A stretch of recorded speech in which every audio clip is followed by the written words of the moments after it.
오늘 우리는 응급실 뺑뺑이라는 현상에 대해 이야기하려고 합니다. 응급 환자가 적절하게 수용되지 않는 문제는 응급의료 시스템의 큰 고민으로 자리 잡고 있습니다.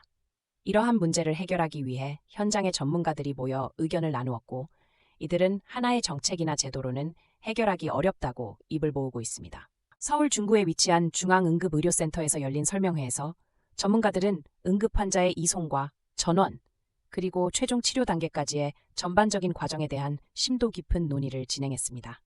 이 자리에 모인 관계자들은 응급 환자의 상황을 개선하기 위한 입장을 공유하며 복잡한 문제를 직시할 것을 강조했습니다. 전문가들은 응급의료 체계의 각 단계에서 책임성과 역량을 강화해야 한다고 주장했습니다.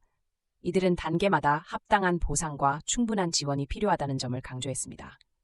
이러한 의견은 결국 복지부의 인프라 및 체계 개편과 깊은 연관이 있습니다. 이러한 이야기들은 응급의료 체계의 지속 가능성을 높이고 중증 응급 환자가 제대로 진료받을 수 있는 환경을 조성하는 데 중요한 역할을 할 것입니다. 또한 국민의 생명과 안전을 지키는 것에 있어 사회적 책임이 강조되고 있습니다. 관계자들은 이번에 제안된 응급 환자 수용 가능 여부를 확인할 수 있는 시스템의 고도화와 전문가 의견 수렴을 통해 보다 종합적인 이송체계 개편 방안을 마련할 계획이라고 밝혔습니다. 이 과정에서 최대한 많은 이해관계자의 의견을 반영할 예정입니다. 시청자 여러분, 응급의료 체계는 복잡하다고 여겨질 수 있지만 우리가 함께 힘을 모은다면 그 해결책을 찾을 수 있습니다. 보다 나은 시스템 구축을 위해서는 현장의 목소리가 소중하게 반영되어야 한다는 점을 잊지 말아야 합니다. 오늘 논의된 내용은 응급의료 시스템의 발전을 꿈꾸는 모든 이들에게 중요한 메시지를 전달합니다. 각 분야의 전문가들이 함께 협력하여 이러한 문제를 해결해 나가야 합니다. 국민의 생명과 안전을 지키기 위해서도 꼭 필요한 과정입니다. 여러분께서도 응급의료 체계에 대한 관심을 가질 것을 당부드립니다. 응급 환자의 안전과 쾌유를 위해 관련 법과 정책이 어떻게 운영되는지에 대해 한 번 더 살펴보는 것이 필요합니다. 우리의 작은 관심이 큰 변화를 만들어낼 수 있습니다. 또한 전문가들은 119 구급대와 응급의료기관 사이의 신뢰와 협조가 절대적으로 필요하다고 강조했습니다.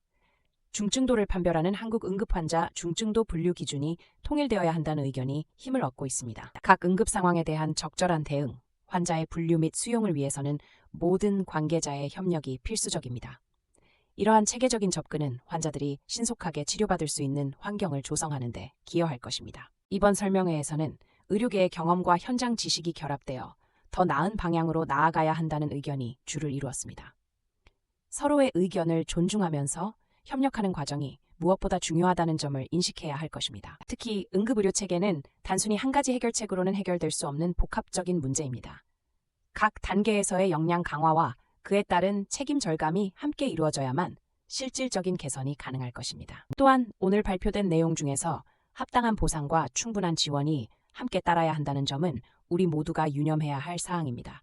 이들이 뒷받침되어야만 국민의 안전과 생명 보호가 진정으로 실현될 것입니다. 복지부의 계획은 응급환자 수용 가능 여부를 확인하는 고도화 시스템을 포함하고 있으며, 이는 모든 환자가 제대로 치료받을 수 있도록 보장하기 위한 첫걸음으로 여겨집니다.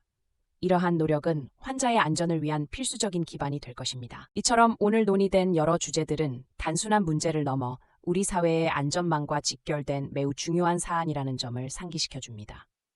응급의료 시스템이 제대로 작동하기 위해서는 지속적인 관심과 노력이 필요합니다. 여러분, 우리는 모두 응급 상황을 맞이할 수 있습니다. 그러므로 누구나 편안하게 의료 서비스를 받을 수 있는 시스템이 더욱 강화되어야 할 시점입니다. 응급 환자들이 가벼운 치료부터 중증 치료까지 원활하게 이어질 수 있어야 합니다. 이 회의는 단지 한 번의 논의로 끝나지 않을 것입니다. 전문가들은 지속적으로 의견을 제시하고 이를 바탕으로 한 정책 제안이 이루어질 것입니다. 이러한 과정이 결국 응급의료 체계를 더욱 튼튼하게 만들어갈 것입니다. 이 경과를 통해 국민 여러분도 각자의 목소리를 내고 응급의료 서비스의 개선을 위해 실천할 수 있는 것이 무엇인지 고민해 보시기를 바랍니다. 의료 시스템은 우리 모두의 것입니다. 마지막으로 응급의료 체계의 개선이 국민들의 기본적인 권리인 만큼 이 문제는 결코 사소하게 여겨져서는 안 됩니다. 모든 응급 환자가 제때 치료받을 수 있도록 하기 위한 제도적 노력이 필요합니다. 앞으로도 지속적인 개선과 노력으로 우리나라의 응급의료 체계가 한층 더 발전할 수 있도록 함께 힘을 모아 나아갑시다. 응급환자를 위한 길을 열어가는 것은 우리 모두의 책임입니다. 우리 사회가 응급환자에게 더욱 효과적으로 반응할 수 있는 시스템을 갖추기 위해서는 모든 이해관계자가 함께 의견을 나누고 다양한 대안을 제시해야 합니다. 이러한 소통이 최선의 결과를 만들어낼 것입니다. 전문가들이 공유한 통계에 따르면 응급실내 사망률은 0.5%를 유지하고 있으며 이는 과거 의정사태 이후에도 안정적으로 유지되고 있다는 정보를 제공합니다.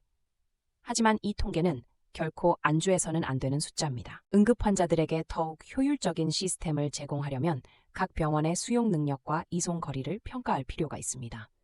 이를 통해 환자의 생명을 위한 최선의 조치를 취할 수 있습니다. 전문가들은 특별한 조건이나 예외적인 상황에서라도 긴급한 상황에 처한 환자들이 적절한 치료를 받을 수 있도록 보장받아야 한다고 강조했습니다. 이는 응급의료기관의 의무이기도 합니다. 응급의료 체계가 더욱 완벽하게 작동하기 위해선 의료 시스템에 대한 이해와 참여가 필요합니다. 우리는 모두 이 체계의 일원이며 환자들의 생명을 지키는 역할을 하고 있습니다. 각 단계를 거치면서 역량 강화가 필수적이라는 점은 전문가들이 강조하는 바입니다. 현장에서의 경험과 지식을 기반으로 한 더 나은 의사결정이 필요합니다. 오늘의 논의는 단지 시작일 뿐입니다. 앞으로도 지속적으로 전문가들 간에 만나고 논의하여 더욱 나은 시스템을 구축하는 데 힘을 쏟아야 할 것입니다. 응급환자 이송 과정에서의 시 문제점은 결코 소홀히 여길 수 없는 사안입니다. 모든 의료 인력이 힘을 모아 신속하고 정확하게 환자를 분류하고 치료해야 합니다. 국민 여러분께서도 이러한 응급의료 시스템에 대한 다양한 의견을 제시하실 수 있습니다. 이는 개선된 시스템을 위해 매우 중요한 요소로 작용할 것입니다. 응급의료기관은 환자의 생명을 보호하고 최상의 치료를 제공하기 위한 최전선입니다. 이들이 최선을 다할 수 있도록 제도적 뒷받침이 필요합니다. 긴급 상황에서는 무엇보다도 빠른 판단과 조치가 중요합니다. 그러므로 응급의료 체계의 모든 단계가 긴밀하게 연결되어야 하고 이를 바탕으로 신속 대응이 가능해야 합니다. 정부는 전문 의료 인력의 의견을 수렴하여 응급의료 체계 개편 방안을 마련할 예정입니다. 이러한 과정에서 현장의 목소리가 반드시 반영되어야 할 것입니다. 응급환자들의 안전을 위해서는 병원 전 단계에서부터의 철저한 준비가 무엇보다 중요합니다. 119 구급대의 역할이 더욱 강조됩니다. 응급환자가 발생했을 때 응급의료기관의 수용 가능 여부는 바로 결정되어야 합니다. 이는 환자들의 생명을 지키기 위한 가장 기본적인 조건입니다. 또한 응급의료 체계는 단지 병원 내에서만 작동하는 것이 아니라 병원 전 단계에서의 신속한 조치가 요구됩니다. 이는 환자의 상태에 따라 큰 차이를 만들어낼 수 있습니다. 전문가들은 장애로 인해 해결되지 않은 문제들은 대체로 신뢰 부족에서 비롯된 것이라고 지적합니다. 의료기관 간의 신뢰가 구축되어야 합니다. 이 모든 문제를 해결하기 위해서는 미리 예방할 수 있는 시스템이 필요합니다. 응급환자가 생기기 전에 모든 가능성을 고려한 대책이 마련되어야 합니다. 마지막으로 우리는 응급의료 체계의 개선이 국민의 생명을 지키는 것과 직결된다는 사실을 인식해야 합니다. 이는 우리가 적극적으로 참여해야 할 주요 과제입니다. 이번 논의 내용이 단순한 정보 전달을 넘어 모든 이해관계자의 공감대를 형성하고 행동으로 이어질 수 있도록 힘을 모아야 합니다. 모든 분들의 관심과 참여가 필요합니다. 여러분의 소중한 의견과 목소리로 더 나은 응급의료 체계를 만들어 나가는데 함께해 주시기 바랍니다. 우리의 목표는 단순한 목표가 아니라 생명을 지키는 것이기 때문입니다.